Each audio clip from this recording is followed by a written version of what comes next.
कई बार को सरकार कोई भी उसका काम ही यही होता है कि एक बार धरने को उठाया जाए किसी भी तरह से, सच बोल के या झूठ बोल के। पब्लिक भी परेशान है, पटवारी भी परेशान है, इससे कम है। हर डिस्ट्रिक्ट में सरकार को भर्ती करनी चाहिए। एक एक पटवारी 3-3, 4-4 सर्कलों का काम कर रहे हैं, वर्क लोड इतना है, पब्लिक भी परेशान है, पटवारी भी परेशान है। तो इस सरकार से यही डिमांड है कि इसकी तरफ विशेष ध्यान दिया जाए। स्टेट हर डिस्ट्रिक्ट लेवल पे है। इस बारे सरकार को पहले भी 15 दिन पहले अपने डीसी साहब के माध्यम से सबको अपना ज्ञापन दिया हुआ था कि आज 3 दिन का हमारा सांकेतिक धरना होगा। अगर सरकार इस पे कोई विचार नहीं करती, जैसा कि सरकार ने अपना वादा पहले किया था, उस पे कायम नहीं रहती, तो आगे जो भी राज्य कार्यकारिणी का जो भी आह्वान होगा उसके बाद अगली कार्रवाई की जाए। अभी 3 दिन के लिए सांकेतिक। देखिए, जैसे हमारे प्रधान जी ने बताया कि पिछली बार भी धरना यहाँ पर दिया गया था और जिस मांग को सरकार ने मान्य भी था, नोटिफिकेशन भी जारी किया। उसके कुछ समय के बाद उस नोटिफिकेशन में रिस्पेक्टिवली शब्द लगाकर जो डिमांड हमारी 2016 से थी वेतनमान की, उसको 23 से लागू किया। अब 32,400 का जो देने का वादा, 31 से ऊपर तो हम पहले ही खड़े हैं। तो सरकार ने उस बात को न मानकर अपने वहां से इसको लागू किया, जिसका कोई फायदा नहीं है।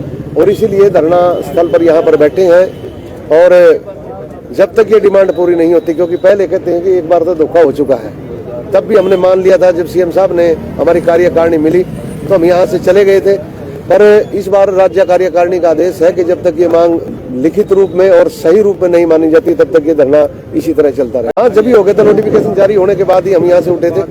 फिर उसके बाद में दूसरा उसी लेटर को चेंज कर गए। सरकार मेन क्या कह रही थी, आपकी बात मान ली थी, फिर उसके बाद क्यों वो मुकर दिया? देखिए, सरकारों का तो सरकार का तो कई बार को सरकार कोई भी उसका काम ही यही होता है कि एक बार धरने को उठाया जाए किसी भी तरह से, सच बोल के या झूठ बोल के। पर मैं सरकार से अनुरोध करना चाहता हूं, क्योंकि सबसे पहले तो हम पहले ही दुखी हैं, क्योंकि हमारी संख्या इतनी ज्यादा कम है, पब्लिक हमारे से ज्यादा दुखी है। अब कई बार आपके माध्यम से भी हम देखते हैं कि हम चक्कर काटते हैं, पटवारी मिलते नहीं। अब कितनी स्कीमों, पायलट प्रोजेक्टों में ड्यूटी लगी हुई, आधा टाइम कोर्टों में कट जाता है। अब इतने काम होने के बावजूद भी सबसे पहले तो पटवारियों की संख्या इतनी ज्यादा कम है। मैं आपके माध्यम से कहना चाहता हूं कि हमारा दिल का दुख है, आप सरकार तक इसको पहुंचाने का कष्ट करें। और दूसरी बात, जो वेतनमान की विसंगति है, ये एक जेन्युइन मुद्दा है। अब मान लीजिए मेरे पास 5 सर्कलों का काम है, जबकि कानून के तौर पर एक सर्कल पर एक पटवारी को 1 सर्कल की तनख्वाह दी जा रही है। 5 सर्कलों का काम है। उसके बाद चलो हमने भी वो समझ लिया बात को, क्योंकि पब्लिक की परेशानी को देख के हम वो काम कर रहे हैं, दिन और रात कर रहे हैं। तो यही अनुरोध करना चाहता हूं सरकार से भी आपके माध्यम से कि हमारी जो वेतन की विसंगति है इसको दूर किया जाए, क्योंकि ये कोई नाजायज मांग नहीं है। सर्दी का मौसम था, 27 दिसंबर से 4 जनवरी तक हमारा धरना चला।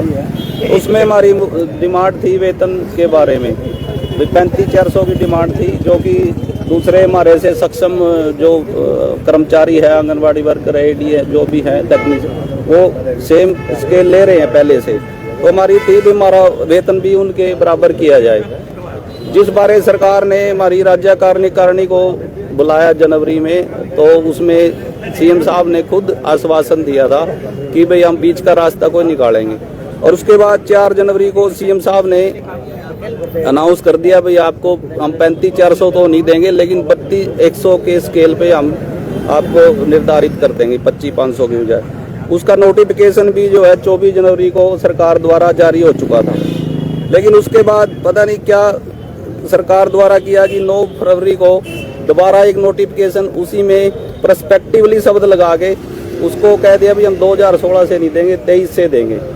तो सरकार ने मतलब ऑफिसरों की मिसगाइड किया, क्या किया सीएम साहब को, तो उसने वो बदल दिया उसको नोटिफिकेशन पहले वाले। तो इस वजह से उसका किसी पटवारी को उचित लाभ नहीं हुआ। तो अब सरकार से ही डिमांड है कि उसके 2016 से लागू किया जाए। उसका कोई पिछला एरियर भी नहीं मांग रहे, बस 16 से उसको लागू कर दो, वही हमारी डिमांड है मेन। तो